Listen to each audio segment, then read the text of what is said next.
So how can you resize the screenshot on the iPad? Let me show you exactly how it works. And if it's your first time on Foxtecc, subscribe right now so you never miss anything important.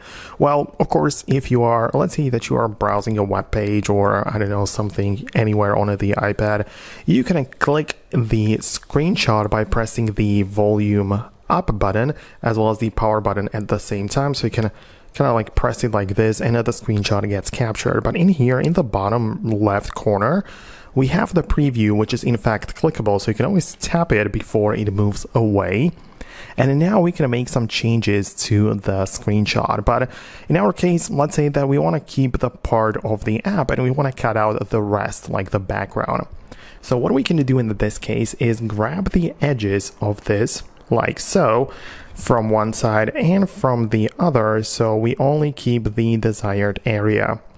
And that's how you can resize the screenshot. You know, you can see that we left out of the background, and now we can click on the confirmation button and save it into the photos.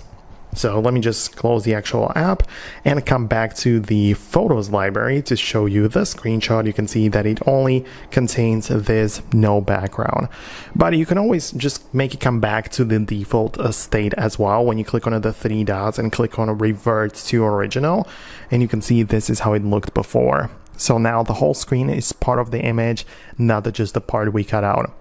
And speaking of this, we can also do it later in the Photos app, right? So we have the photo saved in the gallery, and in here we can also click on Edit, then the Crop tool, and we can also grab it like this and make it smaller, right?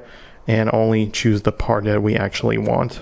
So you might as well also click on the freeform, so we can also drag the edges as much as we want, right? So that might be something that you prefer to do, but at the end of the day, you have the full control over the image. But yeah, let me know your thoughts and opinions below. If there is something else you would like to know and see in the future videos, let me know about it. And it's possible I'll make more videos about it. So subscribe and I'll see you later.